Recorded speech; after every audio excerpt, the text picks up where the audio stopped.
हनुमान जी अपना जो है कि मुंह फुलाए हुए थे।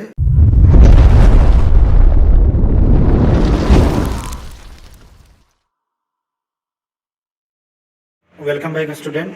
चलो बेटा, आज जो है तुमको मैं इंडियन पॉलिटिकल मैप जो है बताऊंगा। इंडियन पॉलिटिकल मैप और इंडियन फिजिकल मैप दोनों के बारे में डिस्कस करेंगे। ध्यान, इसमें कुछ ऐसे कॉन्सेप्ट बताऊंगा जिससे जो है कि आपका कॉन्सेप्ट क्लियर होगा, मज़ा भी आ जाएगा। ठीक है, तो ये देखो, सबसे पहले मैं जम्मू कश्मीर की बात करूँगा। यहाँ पे जम्मू कश्मीर दिख रहा है। ठीक, पॉलिटिकल मैप है, पॉलिटिकल मैप के बारे में बात कर रहे हैं। ठीक है, यहाँ पॉलिटिकल मैप, पॉलिटिकल मैप पहचानने का एक तरीका देख लो बच्चों। क्या है पॉलिटिकल मैप, कैसे तुम पहचान सकते हो? जिसमें क्या है कि सारे स्टेट के नाम दिए हों, उनकी बाउंड्री दी हुई हो, उनके कैपिटल को डिस्कस किया हो, सिटीज़ उसमें दिख रहा हो। तो देखो यहाँ स्टेट दिख रहे हैं, हाँ, पॉलिटिकली बाउंड्री उसका दिख रहा है। जैसे मान लीजिए अगर तेलंगाना की बात करेंगे तो तेलंगाना की बाउंड्री यहाँ ये दिख रही है। तो पॉलिटिकल मैप में क्या पढ़ा जाता है कि उसकी स्टेट की बाउंड्री दिखे, स्टेट दिखे, उसकी कैपिटल रहे और सारे सिटी के बारे में जो है कि आपको इन्फॉर्मेशन दी होती है, तो उस मैप को हम पॉलिटिकल मैप कहते हैं। चलो अब मैं पढ़ा रहा हूँ बेटा फिजिकल मैप। देखो, इसमें आपको जो है कि इंडिया के माउंटेन्स समझ रहे हैं। देखिए ये माउंटेन रेंज, हिमालय की जितनी तीनों रेंज की बात करेंगे हम। यहाँ पे ये माउंटेन अरावली है, बहुत सारे माउंटेन्स और प्लेटो हैं, उसके बारे में डिस्कस होगी। रिवर्स के बारे में डिस्कस आपसे किया जाएगा। ठीक है, और डेजर्ट वगैरह के बारे में, चाहे ये आप गल्फ़ के बारे में, चाहे बे के बारे में, ओशंस के बारे में, वाटर बॉडी के बारे में, ठीक है, इन सब के बारे में डिस्कस करेंगे। तो आइए पॉलिटिकल मैप में, पॉलिटिकल मैप की स्टार्टिंग हम करते हैं जम्मू कश्मीर से। जम्मू कश्मीर बेटा क्या था, एक स्टेट था। ये पूरा जम्मू कश्मीर एक ही पार्ट था, लेकिन हुआ क्या कि 2019 में एक पार्लियामेंट्री एक्ट के थ्रू जो है कि इसको दो पार्ट में डिवाइड कर दिया गया। ध्यान देना, 2019 में, ठीक है, पार्लियामेंट एक्ट के थ्रू इसको तो दो पार्ट में डिवाइड कर दिया गया। एक पार्ट को लद्दाख का एरिया बनाया गया और दूसरे जो है कि स्टेट का नाम बनाया गया जम्मू कश्मीर, और दोनों को जो है कि यूटी का स्टेटस दिया गया। ये दोनों क्या हैं, यूटी हैं। तो लद्दाख की जो कैपिटल है वो लेह है और जम्मू कश्मीर की कैपिटल क्या बनाई गई? ये कहा जाता है कि समर कैपिटल इसकी जम्मू है, सॉरी कश्मीर है, और विंटर कैपिटल क्या है, जम्मू है। ठीक, अच्छा, दो पार्ट में डिवाइड है। अच्छा, एक चीज़ और भी है इसमें, ठीक है, एक चीज़ और भी है इसमें कि आप यहाँ से देखेंगे, अगर आपसे कोई पूछेगा कि इनकी बाउंड्री, देखो यहाँ से लद्दाख की बाउंड्री ये है। लद्दाख की बाउंड्री देखो पाकिस्तान से भी टच कर रही है, ऊपर अफगानिस्तान से टच करेगी, चाइना से देखो टच करेगी। ठीक है, तो लद्दाख की बाउंड्री इन तीनों से टच करेगी। और यहाँ पर आप जम्मू कश्मीर आप देख लीजिए, ये जम्मू कश्मीर की बाउंड्री केवल और केवल पाकिस्तान से टच करती है। तो कभी आपसे पूछे कि लद्दाख कि जम्मू कश्मीर की बाउंड्री यदि अफ़गानिस्तान से टच करती है तो वो रॉन्ग हो जाएगा। उसमें आपकी जम्मू कश्मीर की बाउंड्री अफ़गानिस्तान से नहीं टच करती है, चाइना से भी नहीं टच करती है।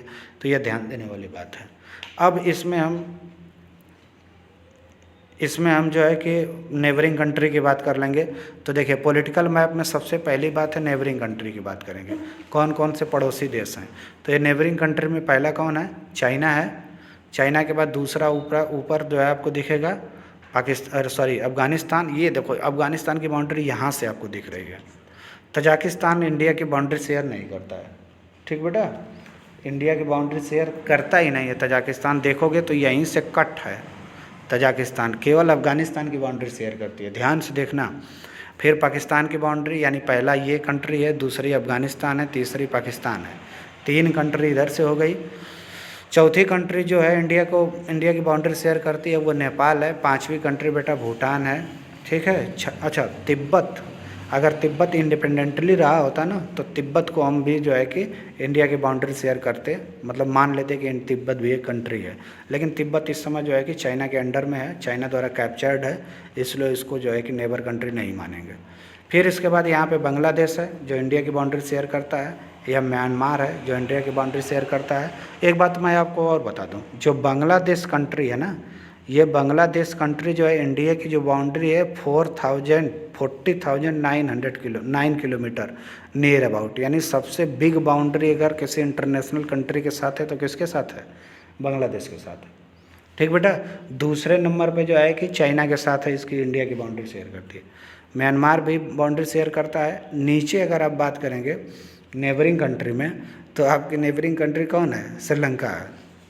श्रीलंका जो है नेबरिंग कंट्री है, कनेक्ट करता है। ठीक है, जब राम रावण की लड़ाई हुई थी बेटा, जब भगवान राम जो है सीता की तलाश में जो है लंका में प्रवेश किए थे, हनुमान जी अपना जो है कि मुंह फुलाए हुए थे, जो उनका फोटो तुम लोग देखोगे बेटा तो मुंह फुलाए हुए हनुमान जी यहीं गुस्सा करते हैं, लंका में प्रवेश करके पूरी लंका जला देते हैं। तो उस समय हमारी दुश्मनी किससे थी? श्रीलंका के साथ थी। श्रीलंका के लोग जो है बेटा रावण की पूजा करते हैं। एक चीज़ और बता दूं, रावण सबसे पंडित, सबसे प्रखंड विद्वान आदमी था पूरी दुनिया में। ठीक है, तो रावण की पूजा तमिलनाडु वाले भी करते हैं। ये ध्यान रहे, तमिलनाडु के कुछ ऐसी कम्युनिटी है जो रावण की पूजा करती है, श्रीलंका में तो रावण की पूजा होती है। ठीक, अच्छा, नेबरिंग कंट्री में ये भी आ जाएंगे। नेबरिंग कंट्री में आपका मालदीव आएगा। मालदीव वाला जो अभी डिस्प्यूट चल रहा था, देखो यहाँ मालदीव है बेटा, ये भी अपने नेबरिंग कंट्री में आ जाए। इसमें मुस्लिम्स की नंबर्स ज़्यादा हैं, या मुस्लिम्स कंट्री है। आपके लक्षद्वीप में भी है, 36 आइलैंड है ना बेटा, इसमें भी मुस्लिम्स जो है मेजॉरिटी में है। किसमें है? मेजॉरिटी में। तो ये सारी नेबरिंग कंट्री है हमारी। सबसे लॉन्ग अगर बॉर्डर शेयर करने वाला कौन है? बांग्लादेश है। ये क्वेश्चन आपसे जो है क्या है एग्ज़ाम में पूछा जाएगा। अच्छा, तो ये हम पॉलिटिकल मैप की बात कर रहे हैं। पॉलिटिकल मैप में हम नेबरिंग कंट्री के बात कर लिए। अब इंडिया के जो स्टेट हैं उनके बारे में डिस्कस करेंगे। तो हम जम्मू कश्मीर के बारे में बात कर ही लिए हैं। ठीक है, इसके बाद जो है कि अब देखो यहाँ पे स्टार्ट करेंगे। ये 2 यूटी हो गई, ये दोनों यूटी हैं। पहला स्टेट कौन है? सबसे नॉर्थ में इंडिया का स्टेट कौन है? हिमाचल प्रदेश है। सबसे नॉर्थ में अगर इंडिपेंडेंट स्टेट की बात किया जाएगा कौन है? हिमाचल प्रदेश है। ध्यान देना। दूसरे नंबर पे पंजाब है। पंजाब, अब ये हम बात कर रहे हैं स्टेटों की। तीसरा स्टेट आपका उत्तराखंड है। चौथा स्टेट हरियाणा है। पाँचवा राजस्थान है बेटा। अच्छा, यहाँ पे एक यूटी है जो दिल्ली है। ठीक है, और ये उत्तराखंड है तो इसकी कैपिटल देहरादून है। हिमाचल प्रदेश की कैपिटल शिमला आपको मिलेगा। पंजाब की कैपिटल आपको चंडीगढ़ मिलेगा। हरियाणा के भी कैपिटल चंडीगढ़ मिलेगी। ठीक, कुछ ऐसे स्टेट हैं जो जिसकी जो है कि एक ही कैपिटल है, जिसमें हरियाणा और पंजाब दोनों की। राजस्थान की कैपिटल आपको देखो जयपुर देखने को मिलेगी। कैपिटल की बात हो गई। इसके बाद नीचे इसके कौन है? यहाँ पे देखिए आपका यूपी है। यूपी से सटा हुआ है आपका बिहार है। अच्छा, यूपी एक ऐसा स्टेट है ना बेटा जो 8 स्टेट और 1 यूटी से बॉर्डर शेयर करता है। यानी टोटल हम बात करेंगे कि 9 स्टेट से। 8 स्टेट हैं, इसमें 1 यूटी है। नीचे आपका एमपी है। अच्छा, यूपी किन किन स्टेटों से बॉर्डर शेयर करता है तो देख लीजिए। ये हाँ, ईस्ट में बिहार से, और यहाँ पे झारखंड से। तीसरा नंबर है छत्तीसगढ़ से। चौथा नंबर एमपी से। पांचवा राजस्थान से। छठवां हरियाणा से। और सातवीं किससे? दिल्ली से, ये यूटी है। और थोड़ा सा हिमाचल प्रदेश से 8वां, और 9वां जो है किससे? उत्तराखंड से।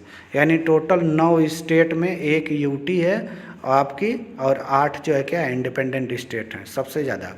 इसके बाद देखिए वेस्ट में आपको गुजरात मिलेगा। गुजरात से नीचे आपको देखिए यहाँ महाराष्ट्र मिल जाएगा। ठीक, महाराष्ट्र की कैपिटल मुंबई है। गुजरात की कैपिटल बेटा जो है गांधीनगर है। मध्य प्रदेश की कैपिटल आप देख लीजिए भोपाल है यहाँ पे। छत्तीसगढ़ की हमने बात की, छत्तीसगढ़ की कैपिटल आपकी रायपुर है बेटा। झारखंड की कैपिटल रांची, बिहार की पटना है। यहाँ पे आपको उड़ीसा मिलेगा। उड़ीसा ईस्टर्न पार्ट में माना जाता है, ये ईस्टर्न पार्ट में है। इसकी कैपिटल भुवनेश्वर है। वेस्ट बंगाल आपको यहाँ देखने को मिलेगा, जिसकी कैपिटल क्या है? कोलकाता है। ठीक, नीचे आइए आप साउथ के स्टेटों में तेलंगाना आपको मिलेगा, कर्नाटका मिलेगा। कर्नाटका देखिए सी से लैंड लॉक कंट्री है तेलंगाना। ध्यान देना है, अगर आपसे पूछे कि साउथ में कौन सा ऐसा स्टेट है जो लैंड लॉक है तो किसको आप बताएंगे? तेलंगाना को बताएंगे। इधर आपका तमिलनाडु है जिसकी कैपिटल चेन्नई है। आंध्र प्रदेश की नई कैपिटल है बेटा अमरावती। ध्यान देना, ये कैपिटल है, भूलना नहीं है। तेलंगाना की कैपिटल हैदराबाद है आपकी। ठीक है, तमिलनाडु की हमने चेन्नई बताया। केरला यहाँ पे है तो इसकी कैपिटल जो है तिरुवनंतपुरम है। ठीक, अच्छा, सबसे साउदर्न मोस्ट स्टेट की बात होगी तो वो तमिलनाडु के बॉर्डर है, सबसे साउदर्न मोस्ट। और सबसे नॉर्थ में अगर किसी स्टेट की बात होगी इंडिया का तो वो कौन सा है? हिमाचल है। ठीक है, यूटी की बात करेगा तो सबसे नॉर्थ में यूटी कौन सी है? तो लद्दाख की अब बात करेंगे, लद्दाख।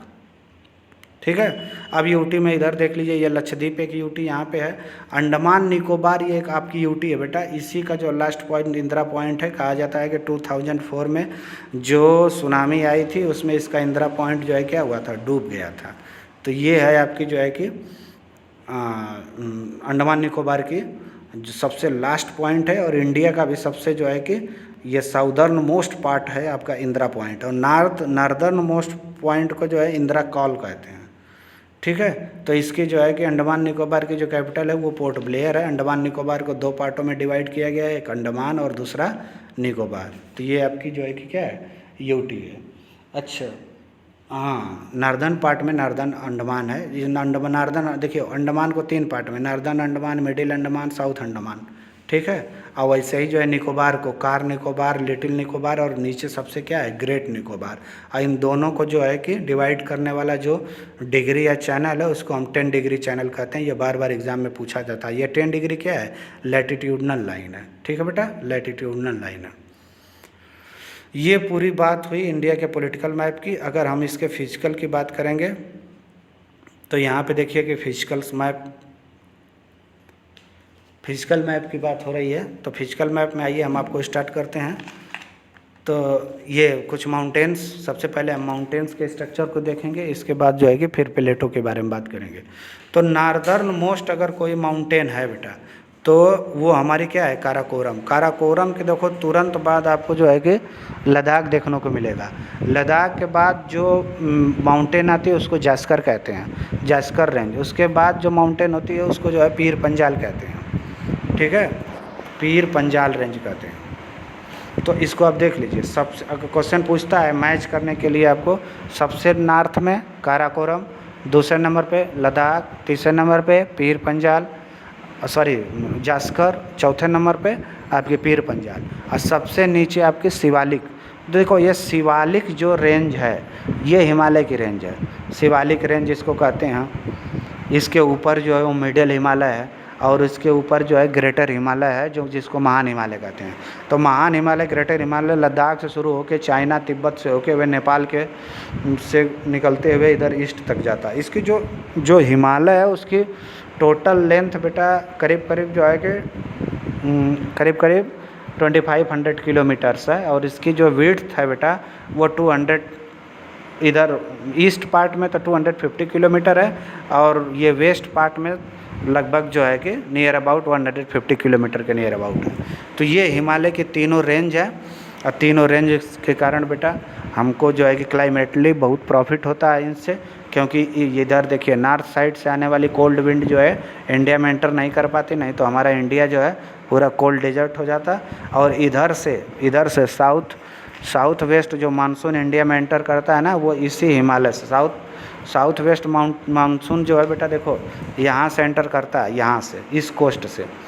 तो हम इसको बताएंगे आपको कि ये फिजिकल मैप में आपका मालाबार कोस्ट है। मालाबार कोस्ट से साउथ वेस्ट मानसून ऐसे एंटर करता है। इसकी दो पार्ट हैं। एक पार्ट जो है बे ऑफ बंगाल से होकर एंटर करती है, एक पार्ट जो है अरेबियन सी से होकर ऐसे यहाँ देखिए ये मालाबार कोस्ट लिखा हुआ है ना, यहीं पे सबसे पहले टकराता है। और यहाँ पे जो रेंज है बेटा उसको वेस्टर्न घाट कहते हैं। इसी वेस्टर्न घाट से टकरा के इस वाले साइड में क्या करती है, बारिश कराती है। और सबसे पहले अगर मानसून कहीं 10 जून के आसपास आता है तो वो केरला में आता है। ठीक है, तो यहाँ पे आम की जो क्रॉप्स होती है वो काफ़ी अच्छी हो जाती है। इधर भी आप देखेंगे ऊपर भी यहाँ पे जो आपकी बे ऑफ बंगाल वाली जो ब्रांच है वो इधर से एंटर करती है और गंगा रिवर के वैली में घुस के यहाँ तक आती है। इधर वाली जो है अरेबियन सी से ऐसे घुस के अरावली जो आपका यहाँ पे है ना बेटा, इसके पैरेलल होके निकल जाती है, फिर यहाँ हिमालय से ये ऐसे टकरा के इधर बारिश कराती है। ठीक है, तो आप जान लीजिए कि हमारे यहाँ 90% जो रेनफॉल होता है वो साउथ वेस्ट मानसून के कारण ही 90% रेनफॉल होता है। फिर जब सितंबर अक्टूबर में जब हमारा जो है मानसून जो है वापस लौटने लगता है, रिटर्न होने लगता है, तो उससे 10% रेन होती है। इधर से पूरी हवाएं जब ड्राई हो जाती हैं तो खाली होकर जब वापस आती हैं बेटा, तो यहाँ से बे ऑफ बंगाल से वाटर उठाती हैं और आके फिर यहाँ पे जो आपका ये कोस्ट है इसको कोरोमंडल कोस्ट कहते हैं, इस पे आके टकराती हैं तो यहाँ बारिश कराती हैं। तो ठंडी में यानी विंटर सीजन यानी जाड़ा में बारिश कराने वाली जो रेन है वो लौटता हुआ मानसून है। यानी ये कह लीजिए कि साउथ वेस्ट जो मानसून है उधर से खाली होके आता है तो यहीं पे बारिश कराता है। तो जाड़ा में जो बारिश होती है वो हमारे यहाँ तमिलनाडु में होती है। इस साल तमिलनाडु में जाड़े में तो जाड़े में बारिश यानी विंटर सीजन में बारिश किस स्टेट में होती है, तो ये तमिलनाडु में होती है। तो हमने इन कोस्टों के नाम बता दिए बेटा। ये है आपका वेस्टर्न घाट है, ठीक। इसको जो है मैं इसको 3 पार्ट में डिवाइड किया गया है। एक को कोंकण पार्ट कहते हैं, ये बीच वाले को कन्नड़ कहते हैं और सबसे नीचे वाले को ये मलाबार रेंज पार्ट कहते हैं, ठीक है। ये हुआ। अब इधर जो है आपका कोरोमंडल है और इसके उड़ीसा वाले प्लेस पे इसको नार्दर्न सरकार कहते हैं। तो ये हो गया। और बाकी बहुत सारी चीज़ें हैं मैं आपको बताऊंगा। इधर से देखिए आपकी विंध्यन रेंज बीचों बीच से होकर गुजरी हुई है। विंध्यन रेंज है। यहाँ पे आपका बुंदेलखंड का प्लेटो है। ये आपका छोटा नागपुर का प्लेटो है, सबसे रिच है मिनरल में छोटा नागपुर का प्लेटो। बहुत सारे छोटे छोटे हिल्स हैं, दंडकारण्य है, यहाँ पे आप देख लीजिए। तो अब ये देखिए कि गल्फ ऑफ जो है इसको खंबात कहते हैं, इस वाले गल्फ को गल्फ ऑफ कच्छ कहते हैं। और यहाँ वाली जो है उसको बे कहते हैं। बे इसलिए कहते हैं कि ये मोस्टली जो है वाइड है, जो बहुत ज़्यादा चौड़ा पार्ट होता है, ठीक है, वो तीनों तरफ से लैंड से घुरा होता है। चौड़े पार्ट को बे कहते हैं और पतले यानी कि छोटे यानी नैरो पार्ट को जो है कि क्या कहते हैं, इसको नैरो पार्ट को गल्फ कहते हैं। ये आपका ग्रेट इंडियन जो है कि डेज़र्ट है, जिसको हम थार का डेज़र्ट कहते हैं बेटा। तो ये सारी चीज़ें हैं। अरावली बांगर है, यहाँ पे जो है कि 1-2 छोटी छोटी रिवर निकलती हैं, इसलिए ये फर्टाइल रेंज है थोड़ा सा। ये गंगा यमुना का प्लेन, गंगा का प्लेन है। ये आपका जो है कि ब्रह्मपुत्रा का प्लेन है, गंगा ब्रह्मपुत्रा का प्लेन। यहाँ से रिवर ऐसे आके गंगा रिवर जो है आप जानते हैं गंगोत्री से निकल के वापस आती है। इसको और अच्छे से एक्सप्लेन करने के लिए मैं आपको जो है फिजिकल मैप की एक और वीडियो बनाऊँगा जिसको डिटेल करने के लिए। लेकिन आप ये मोटा ये इससे आप समझ लीजिए, ठीक है। अब यहीं पर मैं क्लोज करता हूँ। Thank you.